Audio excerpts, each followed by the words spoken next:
Todos conocemos a los asesinos de Dead by Daylight, sus historias, sus poderes, y el terror que traen a cada partida, y también a los supervivientes, aquellos que luchan constantemente por escapar de la niebla. Pero, ¿y si te dijera que algunos de los personajes con licencia, tanto asesinos como supervivientes, esconden teorías mucho más oscuras de lo que parecen? Imaginemos por un momento que no están ahí por casualidad, que cada uno fue elegido por algo más grande. Algo que conecta sus universos, realidades y destinos que jamás debieron cruzarse. Desde rostros icónicos del terror de películas, videojuegos y series, donde muchos de ellos han dado mucho de qué hablar, ya que existen pistas ocultas dentro del juego que podrían cambiar por completo cómo vemos su papel dentro de la niebla. En el presente video, vamos a explorar teorías inquietantes, conexiones ocultas, y secretos que afectan a ambos bandos más de lo que imaginas. Así que sin nada más que agregar, comencemos con las teorías más intrigantes de Dead by Daylight, relacionadas a sus personajes de licencia.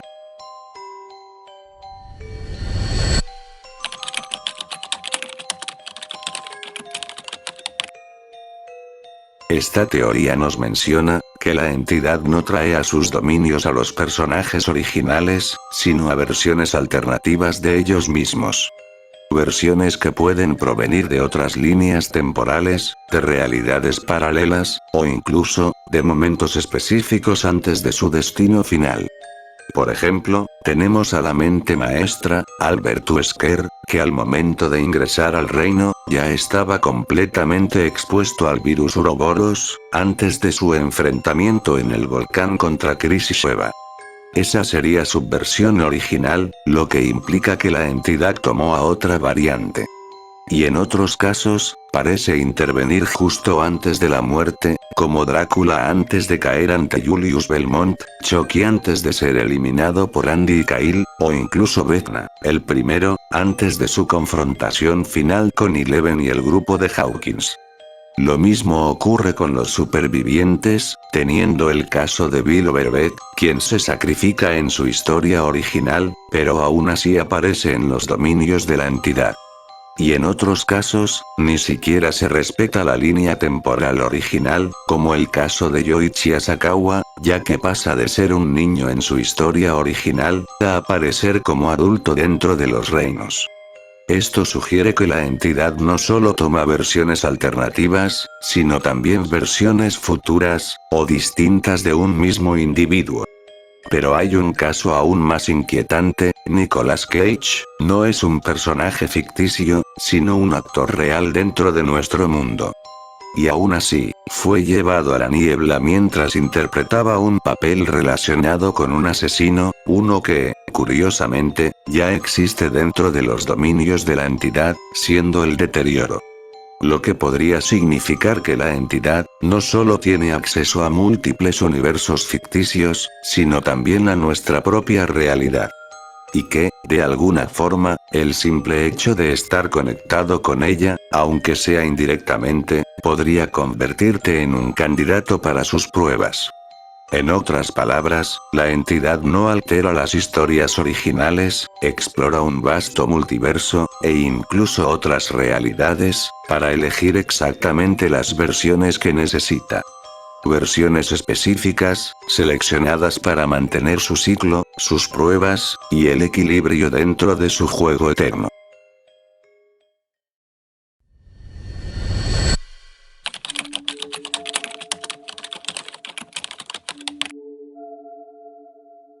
Otra de las teorías más inquietantes, dentro de Dead by Daylight, plantea que la entidad, no solo captura a asesinos y supervivientes, sino que también, accede a sus recuerdos, y no se limita a observarlos, sino que los modifica, los bloquea o incluso los borra.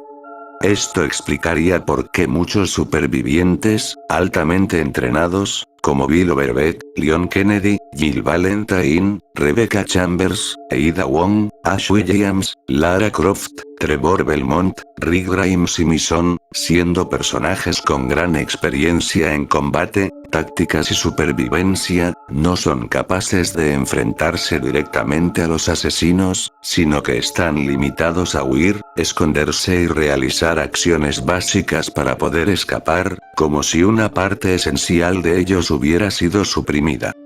En contraste con los asesinos, ocurre algo muy distinto, ya que en muchos casos, la entidad no altera sus recuerdos de la misma forma, sino que simplemente les muestra el nuevo entorno, y les permite continuar haciendo lo que siempre han hecho, causar dolor y sufrimiento, e incluso, algunos parecen completamente conscientes de quiénes son sus víctimas. Por ejemplo, Drácula puede dirigirse directamente a Trevor Belmont con diálogos de desprecio durante la partida, pero Trevor no responde ni reacciona, como si no lo reconociera. Trevor, prepare to suffer blood of Belmont. I will enjoy destroying you. Trevor Belmont. You'll never see your family again. Lo mismo ocurre con Chris frente a Wesker, o con Nemesis, quien menciona a los Stars, al enfrentarse a Jill o Rebecca, mientras ellas no muestran ningún tipo de reconocimiento. E incluso Vecna, demuestra conocer perfectamente al grupo de Hawkins durante sus Mementos Mori, pero ellos, no reaccionan, como si no entendieran quién es. It's time for you to leave Nancy, Steve. You're not saving the day today, Steve. This ends your game, Dustin. Heaven, I have waited a long time for this. 11. Todo esto sugiere un patrón claro, la entidad decide quién recuerda y quién no, y lo hace con un propósito, mantener el ciclo, porque si los supervivientes conservaran todas sus habilidades y recuerdos, podrían luchar, organizarse, e incluso romper las reglas del juego, mientras que los asesinos, al conservar su identidad, siguen cumpliendo su función sin resistencia. Aún así, no todos encajan perfectamente en este control, ya que algunos parecen haber aceptado su destino y siguen las reglas sin cuestionarlas, aunque existe al menos un caso que podría desafiar todo este sistema, y demostrar que la manipulación de la entidad no es perfecta, pero eso lo veremos más adelante. En conclusión, la entidad ha sido capaz de manipular en mayor o menor medida las mentes de asesinos y supervivientes, profundizando en sus recuerdos y sus capacidades, moldeándolos a su voluntad para que cada uno cumpla su papel, y así el ciclo de sus pruebas continúe eternamente.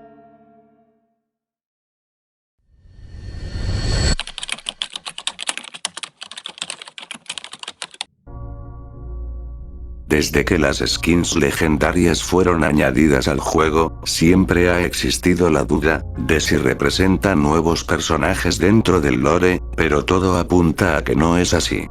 En realidad, no son individuos independientes ni personajes completamente nuevos, sino aspectos o manifestaciones, ligadas a personajes que ya existen dentro del reino de la entidad, funcionando principalmente como una apariencia cosmética. Sin embargo, hay un detalle que vuelve esto mucho más inquietante: a pesar de utilizar a un personaje base, estas skins poseen sus propios diálogos, e incluso pueden interactuar con otros supervivientes, como si tuvieran una identidad propia, aunque no sean completamente reales. Esto sugiere que la entidad no los capturó como hizo con los demás, sino que los creó o moldeó a partir de los supervivientes y asesinos ya existentes, alterando su imagen para generar una mayor sensación de variedad dentro de las pruebas. Esto refuerza la idea de que, la entidad, busca constantemente perfeccionar su juego, y para lograrlo, podría estar accediendo a los recuerdos de los personajes que ya tiene bajo su control, o incluso, explorando sus universos de origen para tomar referencias de otras versiones, que decidió no capturar directamente, transformándolas en estas representaciones alternativas. En otras palabras, las skins legendarias no son individuos traídos a la niebla, sino construcciones creadas por la entidad, diseñadas para enriquecer sus pruebas, sin alterar el equilibrio de los personajes, que ya forman parte de su ciclo eterno.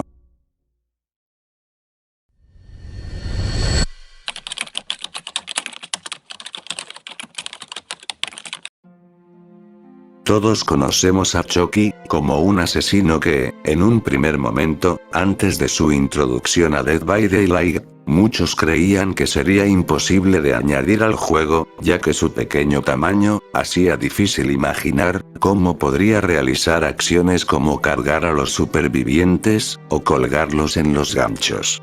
Sin embargo, cuando finalmente se unió a la niebla, vimos una solución ingeniosa, y es que al cargar a un superviviente, por breves momentos, aparece una silueta humana o figura fantasmal, que realiza la acción de colocarlo en el gancho, para después desaparecer, y permitir que el muñeco continúe dando caza.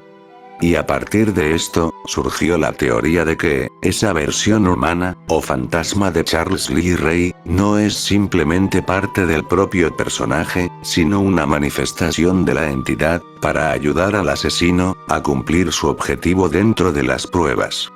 Sin embargo, esta idea presenta un problema importante, y es que, la entidad, no interviene directamente en los juicios, ya que su papel se limita a observar, manifestarse en ciertos elementos del entorno, y reclamar a los supervivientes, cuando mueren en los ganchos, pero nunca actúa favoreciendo de forma directa a un bando sobre el otro.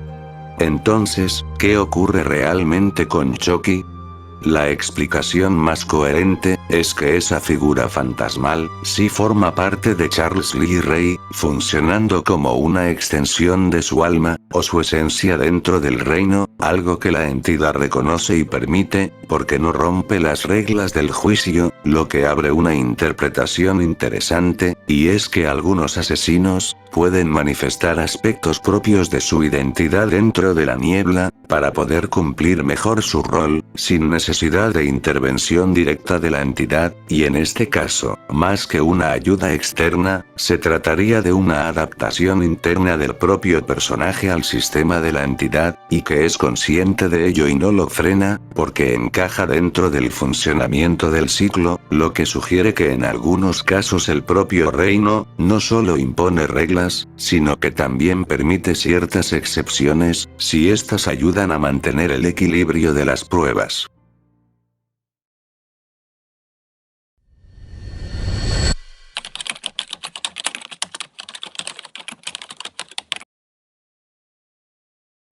Esta teoría nos dice que el Necronomicon, del universo Evil Dead, de alguna forma está relacionado con la entidad, lo que nos transporta a ver el lore de Ash Williams en el videojuego, ya que nos menciona que después de haber sido llevado al futuro, a enfrentar a los demonios de Hades, lo que sería lo ocurrido al final de la serie de televisión, tuvo un encuentro con un demonio que antes de matarlo, le ofreció un trato para perdonarlo, y es que lo pueda transportar al lugar donde se encontraban sus amigos Pablo, Kelly, y su hija Brandy, a lo que el demonio accedió, y le mencionó que tendría que seguirle el pronunciamiento de un conjuro, mismo que sabemos que los Deadites tienen conocimiento, ya que están ligados con el libro, a lo que Ash lo intenta, pero lo hace terriblemente mal, como es de costumbre en el personaje, lo cual provoca que sea transportado al reino de la entidad.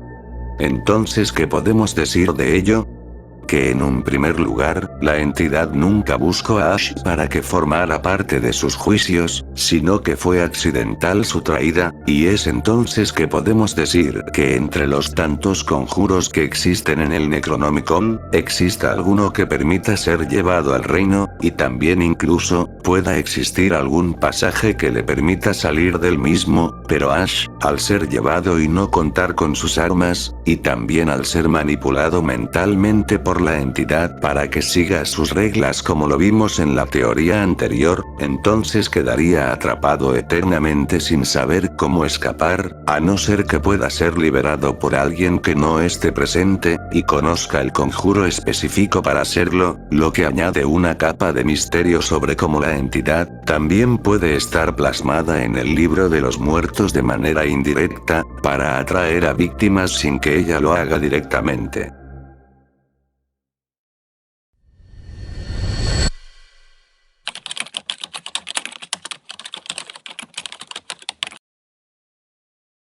El caso de Stranger Things dentro de Dead by Daylight resulta especialmente curioso, ya que en un inicio, llegaron Steve Harrington, Nancy Wheeler y el Demogorgon.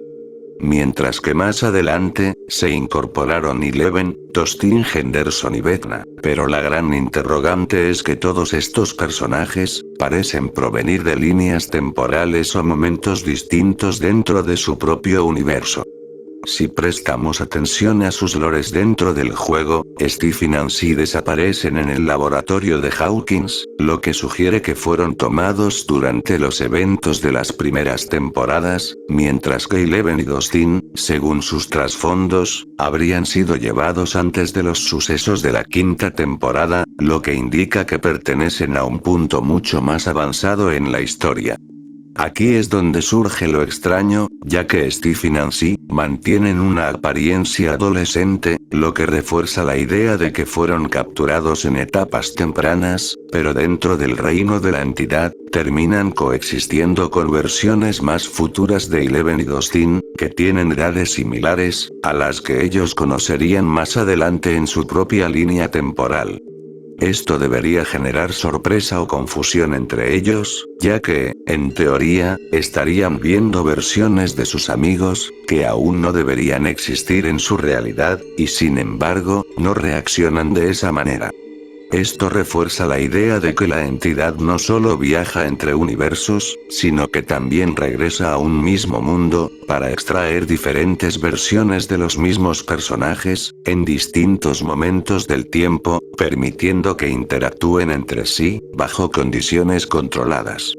Y como ya se planteó en teorías anteriores, esta falta de reacción también puede explicarse por la manipulación de recuerdos, evitando que los supervivientes obtengan cualquier tipo de ventaja dentro de las pruebas, lo que demuestra una vez más, que la entidad no solo controla el espacio, sino también el tiempo y la percepción de quienes quedan atrapados en su juego eterno.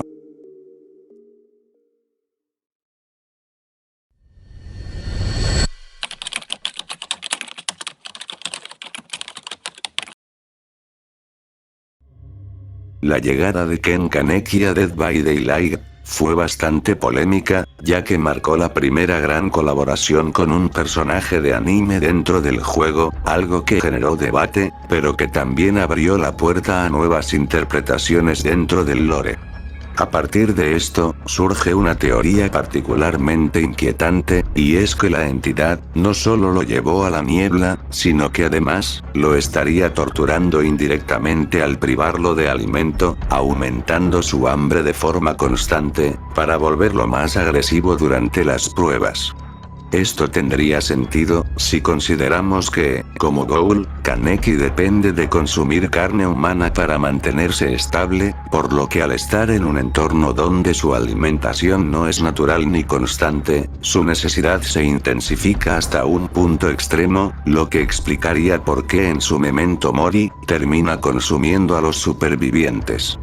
Sin embargo, hay una matiz importante, ya que, como se ha visto en otros casos, como el de Evan Macmillan, el Trempero, la entidad sí puede aplicar castigos directos a quienes se resisten a su voluntad, pero en el caso de Kaneki, esto no sería completamente necesario, debido a que su propia naturaleza, ya lo empuja hacia la violencia y la caza.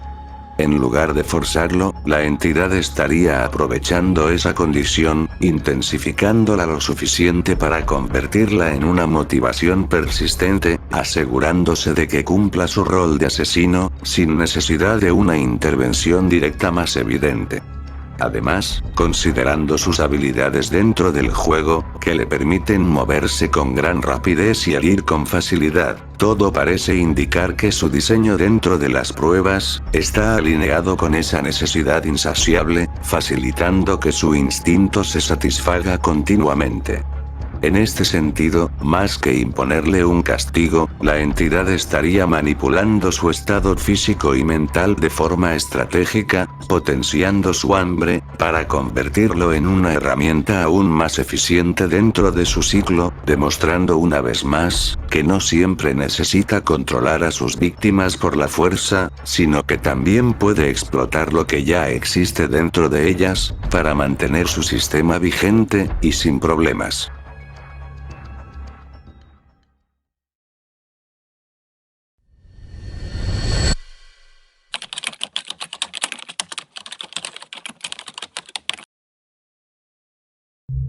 Una de las colaboraciones más esperadas en Dead by Daylight, fue la inclusión de Springtrap, la forma en la que se manifiesta William Afton, uno de los antagonistas más importantes del universo de Five Nights at Freddy's, y cuyo trasfondo dentro del juego, presenta implicaciones bastante interesantes. Según su lore, su llegada ocurre antes de los eventos de FNAF 3, es decir, antes de ser descubierto por los empleados de Fazbear Friends, lo que sugiere que la entidad intervino directamente para atraerlo a su reino, utilizando una de sus mayores debilidades, las risas de niños, recreándolas como un señuelo para guiarlo hacia la niebla. Sin embargo, lejos de ser una trampa que lo limite, este nuevo entorno parece beneficiarlo, ya que William deja de perseguir únicamente la inmortalidad, y comienza a explorar nuevas formas de infligir dolor y sufrimiento.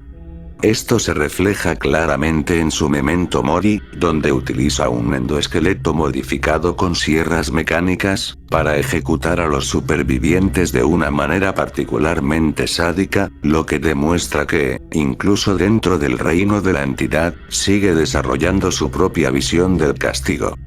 Una de las evidencias más claras de este comportamiento, se ve reforzado por elementos del propio mapa, inspirado en el restaurante de Freddy's, especialmente en la sala de partes y servicio, donde pueden observarse cabezas de animatrónicos y planos técnicos, lo que sugiere que William continúa con sus experimentos incluso dentro de la niebla. En este sentido, su caso es diferente al de otros asesinos, ya que no parece estar siendo restringido ni manipulado de forma evidente, sino que más bien, goza de cierta libertad para expandir su propia maldad, algo que la entidad permite, porque no representa una amenaza directa para ella, sino todo lo contrario, potencia el sufrimiento dentro de los juicios. En conclusión, esto sugiere que la entidad no solo controla o castiga, sino que también, identifica a ciertos individuos con un potencial particularmente alto, para generar dolor, y en lugar de limitarlos, les permite desarrollarse aún más, convirtiéndolos en piezas clave, dentro de su ciclo eterno de desesperación.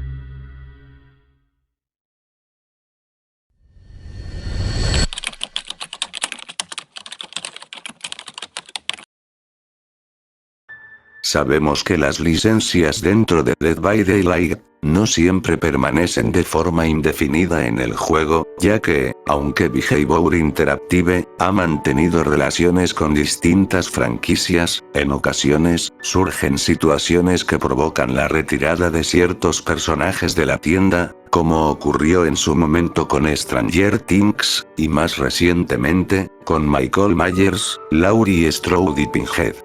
Sin embargo, si nos centramos en el lore del juego, en ningún momento se ha establecido que estos personajes hayan abandonado canónicamente los reinos de la entidad.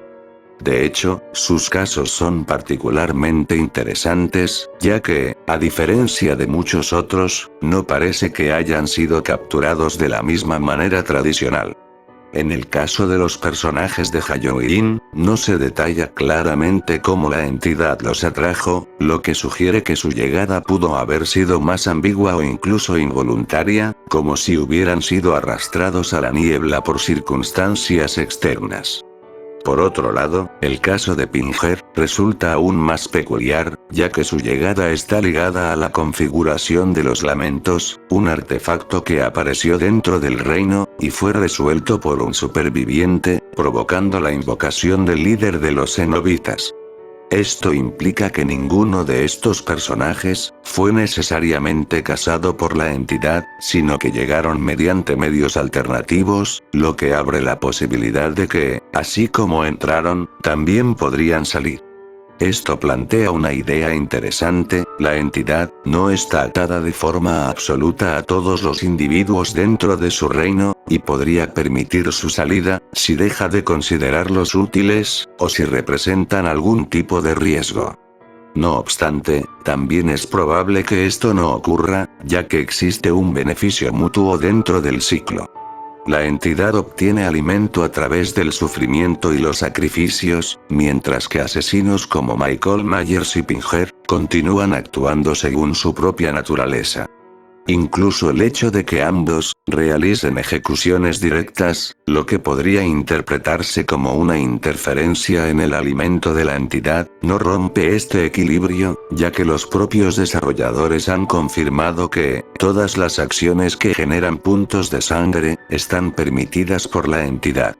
Esto explicaría por qué Michael puede asesinar directamente a los supervivientes, y por qué Pinhead puede arrastrarlos a la dimensión del Leviatán, sin que esto represente un conflicto real.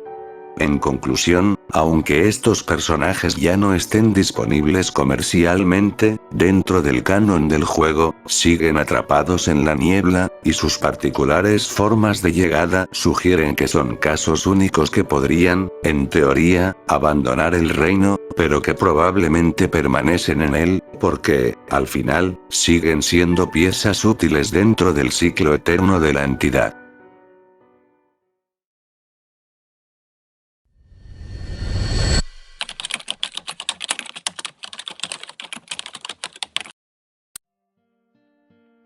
La incorporación de Vecna, el poderoso liche del universo de Dungeons and Dragons, es una de las piezas más inquietantes dentro del lore de Dead by Daylight, ya que su llegada no sigue el patrón habitual de captura por parte de la entidad.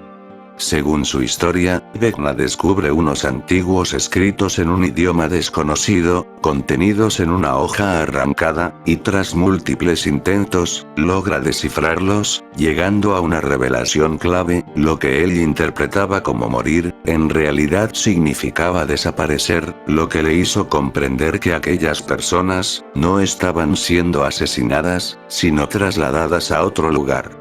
Intrigado, reconstruyó el texto, y lo recitó en voz alta, provocando que una niebla oscura llenara la habitación, y comenzara a arrastrarlo. Sin embargo, lejos de ser una víctima indefensa, Vecna mantuvo la niebla a raya con sus hechizos, pero al percibir la inmensa energía que emanaba de esa oscuridad, una curiosidad retorcida se apoderó de él, y decidió bajar la guardia voluntariamente, permitiendo que la niebla lo llevara, entendiendo que someterse era la única forma de comprender, y eventualmente controlar ese poder. Esto sugiere que Vecna no fue capturado, sino que accedió por voluntad propia a los dominios de la entidad, lo que ya lo convierte en un caso completamente distinto al resto. Además, el hecho de que haya encontrado este tipo de texto, refuerza una idea aún más grande: que la entidad no solo se manifiesta dentro de su propio reino, sino que también deja rastros en otras realidades, en forma de manuscritos, conjuros o fragmentos de conocimiento prohibido, tal como vimos con la teoría del Necronomicon en el universo de Ash Williams. Esto implicaría que existen múltiples formas indirectas de llegar a la niebla, sin que la entidad tenga que intervenir activamente. Al percatarse de su presencia, y del nivel de poder que representa, la entidad habría tomado medidas para limitarlo, colocándole la marca de la negación, la cual suprime gran parte de sus habilidades para evitar que se convierta en una amenaza directa dentro de las pruebas. A pesar de ello, esto no parece preocuparle demasiado a Vecna, ya que, como reflejan sus líneas de diálogo, se encuentra estudiando activamente el entorno, analizando el funcionamiento de los juicios, la naturaleza de la entidad, y las reglas que rigen la niebla. Pero lo verdaderamente inquietante es su objetivo final, y es que, no desea permanecer como un simple asesino dentro del ciclo, sino comprender completamente este sistema, para eventualmente apoderarse de él. Si llegara a descifrar todos los secretos del reino, podría encontrar la forma de romper el sello que limita su poder, y enfrentarse directamente a la entidad, y considerando su naturaleza ambiciosa y su obsesión con el conocimiento y el dominio absoluto, no sería descabellado pensar que podría intentar erradicarla, someterla, o incluso utilizarla como un medio para acceder libremente al multiverso. Esto lo convertiría en una amenaza no solo para los supervivientes y asesinos dentro de la niebla, sino para múltiples realidades, ya que, bajo su control, los reinos dejarían de seguir el ciclo actual, y pasarían a reflejar su propia visión, donde las reglas podrían cambiar por completo, otorgando mayor libertad a quienes le sirvan, o eliminando a quienes no le resulten útiles. En este escenario, la crueldad y el caos superarían incluso lo impuesto por la entidad, convirtiendo a Vecna en uno de los seres más peligrosos e impredecibles que han llegado a Dead by Daylight, y planteando una posibilidad aterradora, que el verdadero final del juego no sea escapar de la niebla, sino que alguien mucho peor tome el control de ella.